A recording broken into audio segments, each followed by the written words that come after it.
Right, fingers crossed. Yep, it's now recording. Brilliant, sorry. So it obviously makes available afterwards as a presentation, but also going to make all the slides available as PDFs. So hi everyone, I think I've met you all before, but as Jonathan mentioned, the purpose of this morning is to really kind of give you an overview of what the final assessment looks like, answer any questions you may have, try to kind of bring it to life a little bit, but again, just very informally kind of go through what it looks like with yourselves. So so I don't need to tell you all this, but there's a bit of an overview. The past 2 years, you'd have completed a number of various training courses, so your introduction to facilities management, your managing building services, as long as evidencing a lot of the work that you've been doing on site and in various placements, and then obviously finally working towards that level 6 with Ian at the moment. So obviously it's been a very full-on 2 years. So the purpose of all of this is at the end of this program is you're going to be eligible to apply for certified grade, so for CIWFM. Now that is going to be a combination of everything that you've done the last 2 years, which is going to allow you to do that. So what I wanted to do today is just, sorry, I just saw a question come up.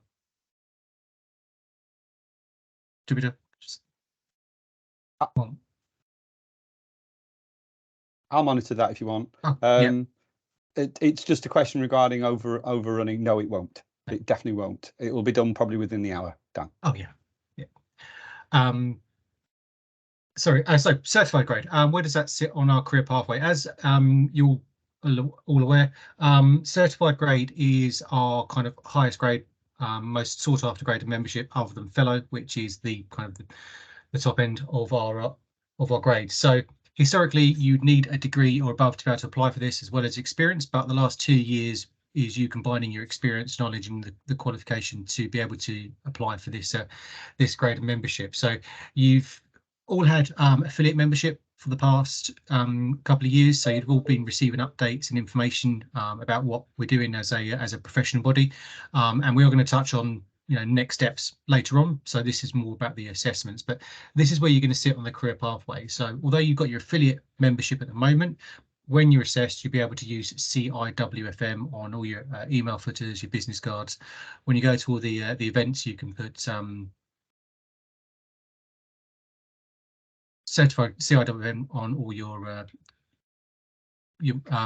information. Sorry, the questions keep popping. It's really distracting me. Sorry. Yeah, so the question is, then it's one that we talked about beforehand. So you probably knew this one was coming up. The icon there says that you require 3 years, so it's just to cover off that. Yeah, absolutely. This is the typical route into certified grade. Your one is different. So you've gone on the fast stream. You've gone on one which has been specially built for you to be able to apply for a certified grade. So this is just to show you where that grade currently matches to. Your route's not on here because it's not widely available to the rest of the profession at the moment. This is being done with Cabinet Office, GPP, set up by Jonathan. So this is just more to show you typically what it would look like, but this is where you sit. Has it answered that question okay? Yeah, and just to really clarify, you only need the 2 years. Yeah, is the answer, because this is a specific route that's been designed alongside the courses and the level 6 diploma and the specific placements for you to be able to do this within 2 years. So what does the assessment look like at the end of it? So at the end of the 2 years, we're going to also ask you for 6 documents for you to be able to apply.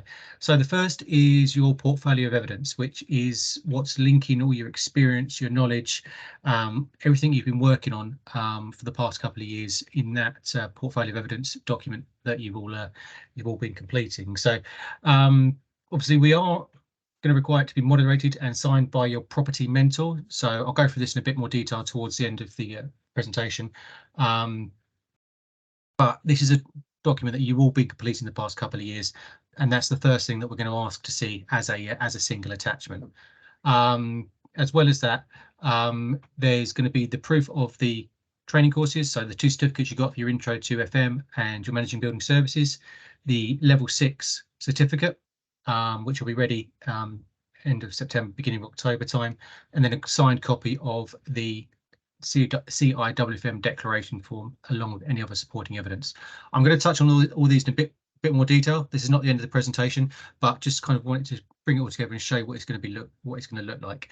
Now, we have set a submission date for the end of October, so the 31st of October. That you can apply sooner. Obviously, a lot of it depends on when the final assessments and everything done for the certified grade. But that's the date we're going for. So you have got plenty of time come the end of your study. I'm just going to pause there. Jonathan, do you want to add anything before we move on and start to talk about each one of these in more detail? Just to say that the portfolio of evidence relates to the CIWFM spreadsheet that you've been completing, having monthly meetings with your mentor. So I know some of you do it religiously. You're going to find this really simple. You're going to be just tidying it up, making sure that you've got the breadth covered. For those who maybe have struggled to do that on a monthly basis, then there's going to be a bit more work. So use your study days to get this up to date. And when you rotate, it's really important that you've had that, you remain that connection with your current mentor or your past mentors, if you wish, and you get them, because they're going to need to sign this off as appropriate, and that it's your work and it's a fair reflection of your progress. So there's possibly for a few of you some work to do here. For a lot of you, I think it's going to be relatively simple. It'll be just polishing, tidying, and making sure that it covers all that the CIWFM need to see from you over the 2 years. I think that's the only thing I'll add. Danny, you've got your hand up. Yeah, sorry, I just thought I'd jump on instead of writing in the chat. In terms of the spreadsheet, because it's like I've got 2 for year 1, year 2, so would it be a case of merging them together, or is there kind of like a new sheet? No, merge them together, absolutely fine. I know some of you have created your own version of that spreadsheet. That's also fine. It's not a one-size-fits-all here. It'll actually be really interesting for me to see how you submit those, to see if there's some best practice we can draw out as well. But it's not actually the design of it that's important. It's the content, making sure it's good English. It explains what you did, why you did it, what you learned from it, all of those particular examples. So you maybe just need to, polish it up a little bit, ready for it going through to submission. Yes, Dan. Amazing.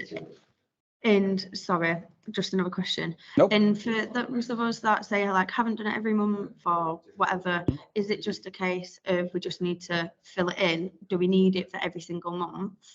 Kind of what's the... No, okay, a good point. So if there was any meetings that have been missed, that isn't a problem. That's really the meetings are a clock of your progression, and also a sense check that you're actually having these meetings and that you're seeing the progress yourselves and you're chasing the right experience. What's most important are those tabs which summarize your experience against the competencies. That's the important bit, not the monthly meeting record. Okay, amazing. And is it only meant to go up to, because I know it's operational management, strategic, what's the kind of like minimum baseline quality that we're looking for? Well, with certified grade, you're looking more towards managerial and strategic. So within the main competencies, and Dan will go through what those are soon as part of, because it's on the application form. On the main competencies, you've got to have evidence against the managerial and strategic. With the other ones, it's just either you can do a few in depth, one in depth, or a range of evidence over 3 or 4 of them. They do not have to have the level of detail at all under any circumstances, like the main competencies do. Okay, so concentrate on the main ones, and then either go with 1 or 2 where you've done them really in depth as a summary. You can remove stuff, you can make it really simple for yourself. Say I'm going to submit this information, I'll take this information out because I haven't been able to get the depth within these optional ones. It's up to you how you want to do it. So that's submit the final document of what you want to submit rather than everything that you've collated over the 2 years. Amazing, thank you. Okay. Is there any other question there? I can see another hand up. Dan has his hand up. Yes, first. Yep, Dan. Yeah, those of us who chose to write it in verse, can we just submit it as it is kind of thing, or do you insist that we use this other sheet that you shown us like 18 months ago? The spreadsheet that you've been completing is absolutely the document you submit. Okay. There will be an additional documents that Dan has specified here, which he'll go through in a moment. But what I'd recommend to you, Dan, is that you're a candidate that puts lots of information down. You might want to reread it and say, this is the pertinent information relevant to the standards that I want to submit. It's up to you. You're the captain of your own ship here. Submit what you want to do. Just make sure it reads well, punctuation, spelling, because you've been using it as a working document, all of you. So just reread it. Make sure it's a good summary of what you want to provide and submit it. That's absolutely fine. All right. Hello. Thank you. Okay, no problem. Sam, got your hand up. I had two questions. I forgot the first one, but I remember the second one. I'll see if I can come back to that. The proof of completion of the training courses. Did we get an email or a certificate? I'll hand that back over to Dan. Right. Okay. Yeah. You should have all had email certificates having completed the courses. They should be in your members area when you log on. If not, let me know. Drop me an email. So hopefully you all got my contact details. But if not, they're at the end of this. Just let me know, and I can get copies of that sent across to you. Okay. Yes, you should all have them. Okay, that's fine. I'll check that now. Yeah, and I've remembered the first question. The sign off then from mentors. So do you want a historic sign off of each of our members, and then would that also include our new member, our new mentor in our next role? So the mentor in year 3 doesn't need to, because it won't be the evidence won't be within that particular window. It will be just within the previous windows. So I think you go back to your mentor that you're with now. How confident are they being able to sign off on all of the evidence? If they feel, well, you know what, I can do it on this because I haven't seen any evidence of that. There's been no evidence of that within this placement. I can sign off. Then you may have to go back to your previous mentor. Sure. I'll write out to all of your mentors that there have been. I think I've got a list of them that have been your mentors. Though I know some of you have had more mentors than other. So, if you feel that there's a few and you just want me to specifically write out to 1 or 2 of them, email me and let me know who you want. Okay, so I'll write out to them after this to say that this is happening and that they should make some time for you in September and October to go through this with you. Perfect. Thank you. Brilliant. I'll move on just to talk about the portfolio of evidence. I think Jonathan stole most of my thunder on this one already, but hopefully this answers a few more of the questions. So as you will see, what we're going to be looking for is that document which basically lists all the standard, all the various competencies at various levels, but you to evidence your experience and your knowledge against those key competencies. We talk about business continuity, risk management, leadership, strategic facilities management, workplace. That's what the assessor basically wants to see. So when you format this document, or when you've got this document, it's about including as much information in there. And as Jonathan mentioned quite rightly, we need to see various levels, but a lot of the key information, a lot of the knowledge needs to be about that managerial, strategic, supervisory kind of knowledge. So we need to see that you understand the support and the organizational side of it. So again, use examples in there, any placements that you did or any projects that you've worked on, which just demonstrate that you've got knowledge of those areas, or even experience. I'm sure you've all got various experience at various levels. Include as much information in there as you can at the various competencies, that all the different boxes you've got. Some information is better than no information, or some details better than no detail. So don't feel like every single competency has to have loads of information in there. It's just about you being able to demonstrate that you've got a knowledge or an experience, an understanding of various competencies. And you can use the same example across various kind of competencies levels. So for example, if you've worked on a project where you've changed a process, or you've changed a customer experience, for example, you can use that project and just pull out the bits that are relevant at the different levels. So again, if you had to go work in a call center to understand the call center, and then you changed how that kind of call center sort of operated, and you looked at some of the legislation they looked at, or some of the standards they worked to, although that's one example, there's probably loads of different competencies to pull out there. So you haven't got to think of a different project or a different assignment or a different placement for every single competency. Please just make sure some details in there, and but the detail is relevant to the competency. And again, it hasn't got to be loads of information. Hopefully that answers questions. I mean, I know that Jonathan answered a lot of this in the last slide, but does anyone want to ask questions about this portfolio of evidence? Because again, I know you've all been completing it, obviously various formats. As long as it comes across to us and an assessor can basically see the work that you've done, how you've achieved against these competencies, certainly the managerial, strategic, leadership ones, that's what they'll be looking for. They won't come back and say, oh, out of the 50 boxes, you've got 10 empty. That's not it at all. It's more about your operational kind of, sorry, the operational managerial, the knowledge, the experience that you've been working on. So, Jonathan, do you want to add anything else to that?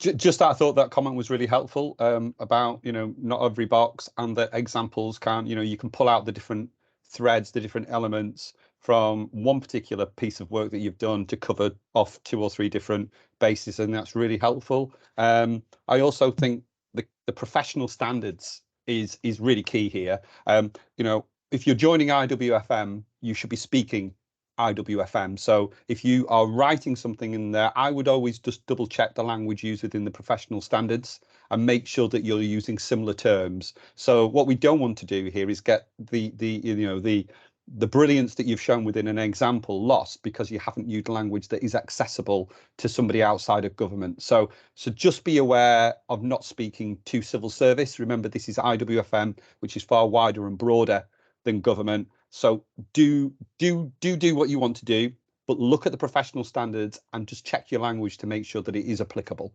I know with our RICS colleagues, that's sometimes where we fall down as a government. So I'm sure that would you'll be fine with it, but it's a good last check to do. Well, I'll move on to the other bit. That's okay, everyone else. Someone's got any questions? Just on Jonathan's point as well, I know the acronyms and abbreviations and everything. Obviously, a lot of what we do as a profession, everything is acronymed or shortened.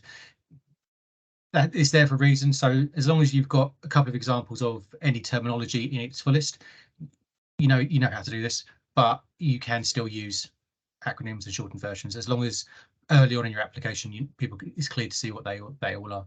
But yeah, as a profession, we're very, very guilty of that. Everything is just letters and various letters and numbers. The next point or next part of the assessment criteria is that completion of training courses. Now, this is just going to be 3 documents. So it'll be the certificate to say that you completed the Intro to FM. It'll be the certificate to say that you completed the Managing Building Services courses, which you should have all been emailed to you. If you have not, we know you've completed them all, which is absolutely fine. So just drop us an email. You've got plenty of time. We can get those to you. The Academy team got plenty of time to dig those out and get them sent to you. So please, this is literally just a box ticking exercise, so don't worry about finding that. The completion of your level 6, obviously this will be marked, and then it will need to be externally marked and verified. We are aiming to have all that done by the end of September, beginning of October, but we are allowing a little bit of time just in case that does overrun. So that's why we said the submission date is the end of October. But hopefully this bit should be fairly straightforward. Towards the end of October, you basically just get these 3 certificates. And having done a qualification, I know what it's like when someone refers to your last 2 years of study as a certificate, but it is just that kind of document that they need to see. And then you attach them as single documents, as simple as that. There's no need to get anything signed, verified, just attach them as 3 documents. That is really short, sharp, to the point. Has anyone got any questions about that part? Was there anything you want to add, Jonathan? Nope, fairly self-explanatory, that one. Dan? Brilliant. Moving on to the declaration form and the supporting statement. So the declaration form will be made available to all of you. Now, again, this is quite a good guide just to double check in shorthand that you've got all the information in there that you need, because this is basically what kind of condenses the professional standards. But on this form, you will basically be signing to say that everything you've submitted and the knowledge, the experience that you gained does meet all of these standards and all of these competencies. And then what we're asking for is between a 500 and a 1,000 word summary of your experience and knowledge for the past 2 years. So this is just literally, again, it probably equates to, you know, page A4 third page of A4, just bring to life your experience, your knowledge. So if you can imagine, when the assessor gets this, the first thing they're going to do is they're going to put this declaration form to the front, and this is just where you say, this is what I've been doing the last 2 years. I've been working in this environment. I've been working on various projects. I've had strategic influence. I've worked within management teams, whatever that may be. So you don't go into detail. Your portfolio of evidence is for the details. This is just basically a summary to bring it all to life. So that's why it's only going to be kind of 500 and 1,000 words. Just condense everything. Just kind of sell yourself. I know it's easy said and done, but basically say, look, the last 2 years, this is what I've done. This is how I've done it. This is where I've done it. This is why I think I'm eligible for certified grade. And then you send that back as a single document. But again, this will be that thing you'll probably write, rewrite, and then do again, because again, it's difficult to condense everything you've done for the last couple of years, but it's a great place to try to do it and use these competencies. So use these boxes, hence the the layout of this slide. Use these boxes to format it. So talk about the organization, talk about risk, quality, customer service, financial management, talk about these key points, and just say, even if you just almost list in a way, I've worked on a project that we changed customer services in an environment, improving the financial performance, something like that. Again, and you can use the other ones just as a guide, but again, it's not a tick box exercise. So you haven't got to go through and say, right, the first 20 words is about business organization, the next 50 is about risk management. Just use those as a guide about what you're going to put in there and how. But again, this is your document, so you word it how you want to word it. This is you basically kind of selling yourself, the assessor. But again, I'm going to pause there. Jonathan, anything you want to add? Anyone got any questions? I thought that was really clear again, Dan. It's an elevator pitch. It's an executive summary. You've got the main competencies there that they want to see out. The keywords: strategic, management, leadership, FM, workplace. Bring that to life. Don't make it a copy of your spreadsheet. That's not what we're after here. What we're saying is, if you only read 1,000 words of this application to say why I should be certified grade, then this is it. So this is, do that as a summary, the executive summary and elevator pitch of why you should get through the door.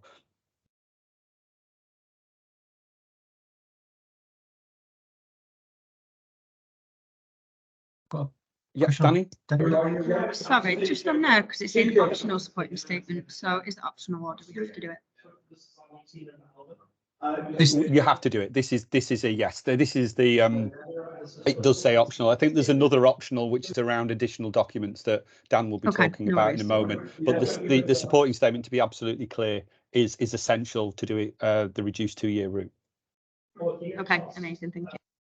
Even if you was applying via any other grade of membership, any other route of membership, we say to include this, because having spoke to the assessors, it basically is what brings it all to life for them. They look at all the great work that you've done, but the first thing they'll do is basically look to say, okay, let's see what they put in their optional statement. So yeah, it's something we need to do. But I'll move on to the next bit, if that's okay for everyone. And then the last part of the evidence is any other supporting evidence. So Jonathan explained this really well, so I'll hand over to him in a second, but this is basically where you can put together another document, so another PDF document, and it does need to be a single document, which basically brings together any awards, case studies, projects that you've worked on, testimonials, anything that can basically support or clarify any of your other evidence that you can't put in your supporting statement or your portfolio of evidence. So this is basically, again, anything else you want to put in here, you can. All we ask for is a single document. That single document can have various pages in it, obviously, but again, this is going to be different for everyone. This is a chance for you to include anything else you want to put in there. So again, it's really straightforward, but Jonathan, I know you explained this really well when we were speaking the other day, so I'll let you kind of go into a bit of detail and see if anyone's got any questions, if that's okay.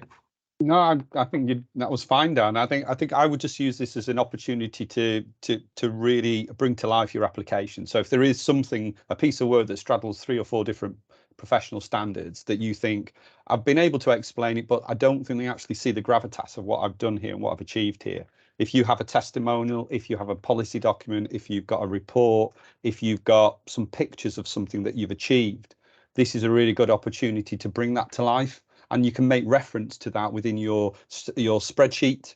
For example, you could say, see additional document X. That's absolutely fine. So this is just, again, a free document for you to be able to bring to life your application, so that when the assessor sees this and sees this in its entirety, they go, yeah, I've got a lot of confidence that what they've written about is not only accurate, but look at the impact. So I think this is just a really good opportunity for you to bring together that information, those documents, that you think will bring to life your application.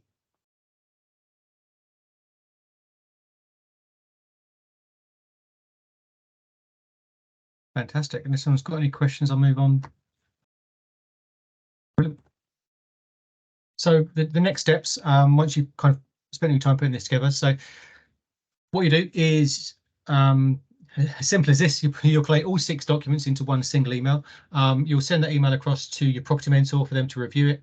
They will basically go through it all, make sure they're happy the evidence and the information you put in there is a fair reflection of the work completed, and they'll confirm back to you via email saying basically, yeah, I agree, this everything is fair and incorrect.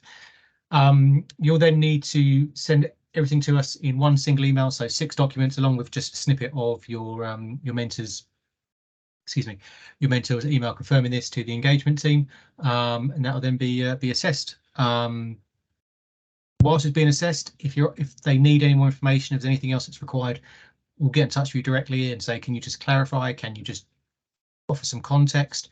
That is very, very common. Of all our applications, 80% of them, people are asked for more information. So it's in no way a negative or a concern. Every grade of membership, given the gravitas that these grades hold, and this is from associate to member to certified, much more for fellow. But if you're asking more information, it doesn't mean you've done anything wrong. It just means they are asking for more clarity, more clarification. So please don't think you've missed anything or done anything wrong. A lot of people do this application, they ask for information. Believe it or not, it's when you've done a really good application, they sometimes ask just for a bit more knowledge. But again, that'll be kind of one-on-one with yourselves. Once it's been assessed, you'll then receive confirmation sent directly to you that you'll be able to use the post-nominals. You'll be certified grade, you'll be CIWFM. In the meantime, you will still have the membership, so you'll all still be affiliates.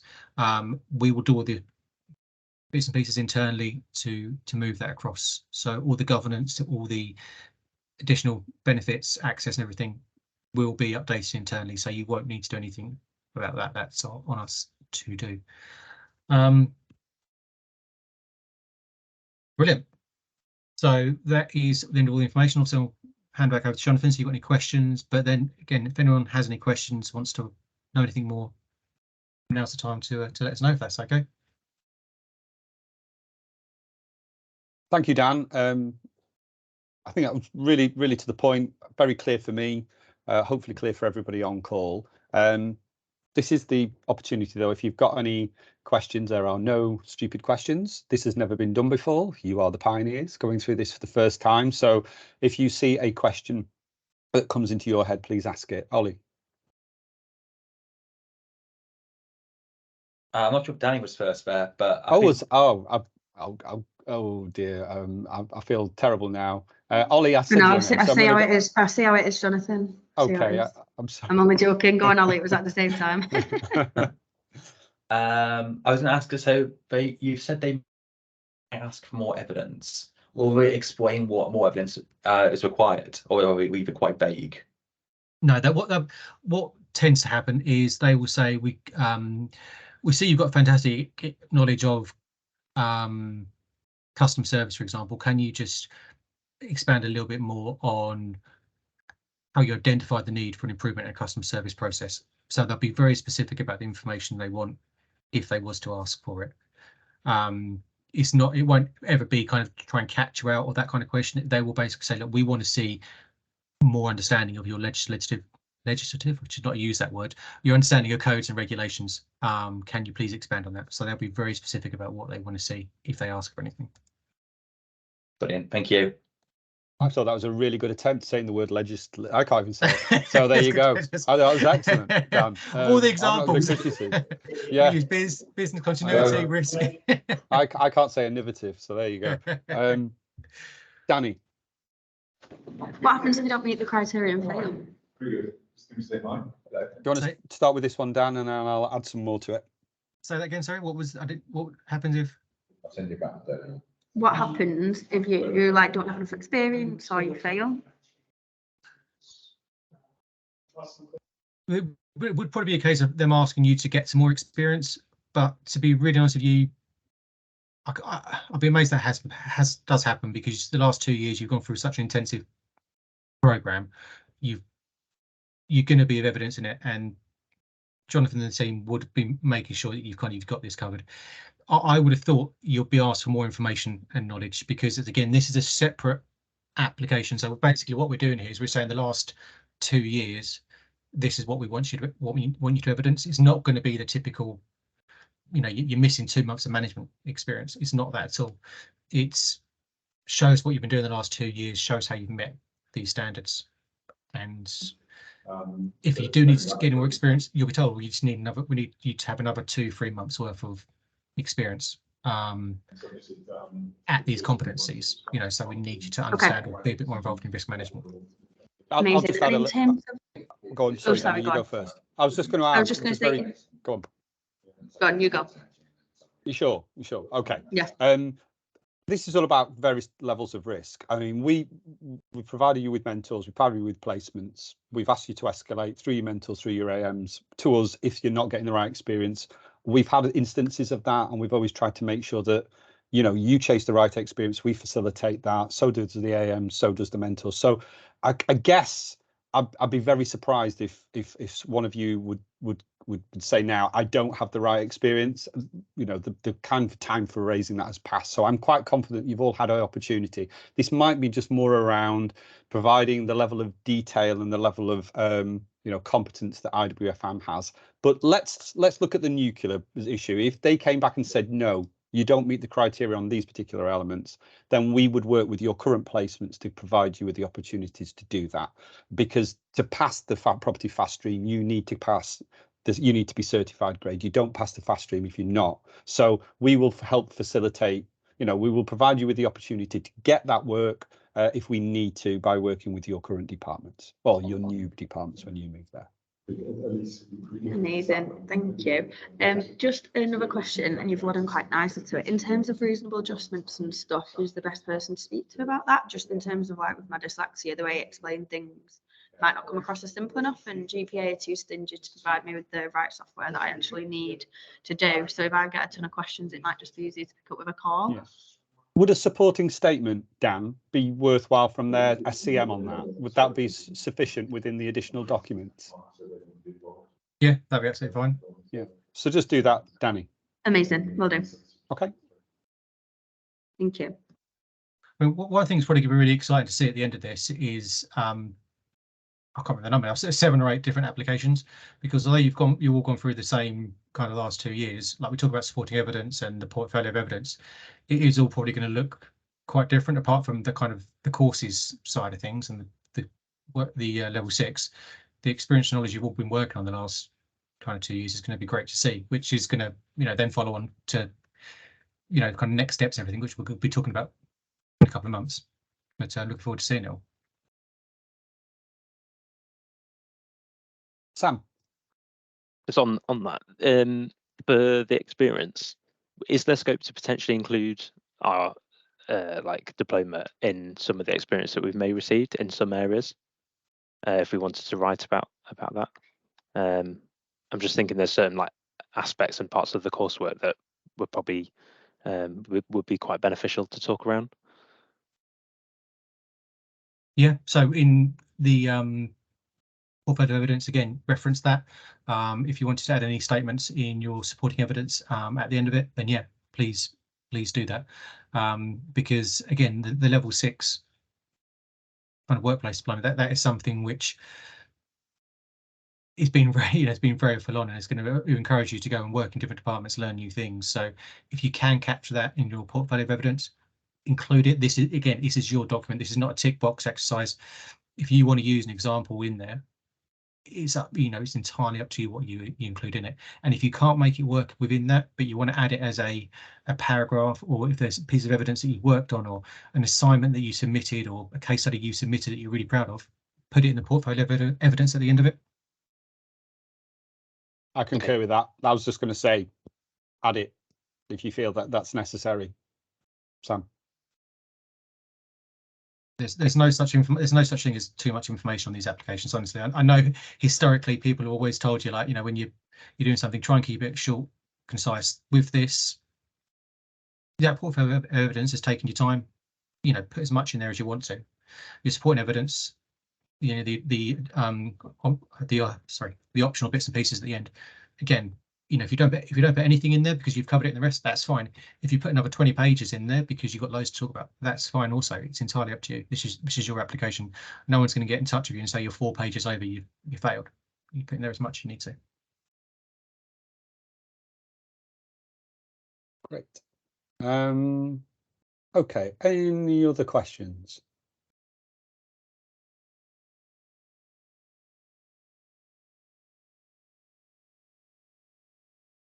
I know we've got some people's on call who accessibility in terms of getting information, seeing information, being able to present information. If there's any of the slides or anything we've talked about has either not been said in the right way to you, or it's not been displayed in the right way to you, can you reach out to me and I will see if we can give that in an accessible format for you. But hopefully it's fairly self-explanatory. Dan, would you be able to send out with the slides a copy of the Word document that they have to sign, the declaration, so that they have a Word document already in place for that. In terms of next steps, I'll write out to your mentors probably when I get back off leave, so in a couple of weeks, which will give you time to confirm with me who they are if they're not the same people that you've had for both years. I've got who you've had for both years, but if that changed at all, if you want to clarify it, you want to make sure I've got the right people, email that to me over the next couple of weeks, and when I get back in early August, I'll write out to them so that they're aware of of their continuing involvement within your development post rotation. So I will make sure that happens. You've now got the slides. Dan will send these out to you in the next few days. You'll have a copy of the recording. Start to plan your work between now and the end of October about getting this in place. You've got your study days, use them. The document, make sure it's absolutely perfect for you. It absolutely represents what you want to say to CIWFM. Use your mentors to sense check that information. Don't just give it to them on the last day and say, I need this signed off by 5 p.m. today. No. Send it to them over a series of weeks. Let them see the iterations, get feedback from them, make sure it's written well, make sure it's understandable, make somebody fresh to this understands exactly what you're after. So plan that into the next 6 to 8 weeks. Don't just leave this into the last 2 weeks of October and then it becomes a panicked rush. The document from Ian will be the last thing that you'll probably get. That will come probably at the beginning of October. So if you've got it good to go by then, when that comes, you can just send it off. 31st is the last date, but obviously you can do it a lot sooner than that. Okay. Sam. Sorry, another question. I'm just thinking in terms of for the summary of experience, a lot of my stuff now is sort of bullet points and points of talking about, and probably need to expand a bit more in certain areas. Is there sort of a template or an example or any material that we can use to support that the way that I'm writing about that I can tick off what's required? I'm just thinking, and it's probably you've already shown it, but well, the issue, I guess, is that spreadsheet is unique to our route through the scheme. So CIWFM won't probably have anything on that particularly. My advice would be, having reviewed the portfolios that you've started at and done the moderation meeting on Friday, and I've got another one coming up next week. When you have feedback from your mentors on your portfolios, I think you'll be able to take some of the lessons from that and be able to transfer it into this particular document as well. So star format is a really good example, talking about a situation, a task, the actions, and then what was the results of that. Always speaking from I. not Yeah. we or Well, that- or the situation. So be honest, that does just that doing make it- sense? Yeah, well, to be honest, then, because like I said, most stuff I have is like just context and then about what I achieved. But then obviously, if you don't understand what it's talking about, it's difficult. So following star would probably be quite good, and obviously we're probably all very used to that. Yeah, unfortunately. Absolutely. I mean, the good thing with the portfolio and this is if you can do them in star format, when you go for your higher grades, you've got a portfolio of evidence, oven baked, ready to use for your future career development. So it is a bit of work to get this done, but I think somebody coming fresh to this would be able to follow it a lot simpler in star format. Nothing wrong with saying for further information, look at me additional info, my additional information that I provided within the the additional document. That's absolutely fine. But if you start from star and use I think that's probably the best piece of advice I can give you about how to write it. Perfect. Thank you.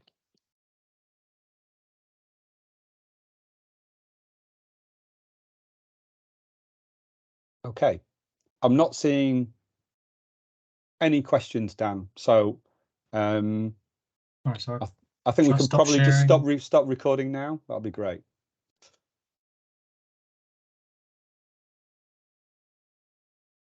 Right,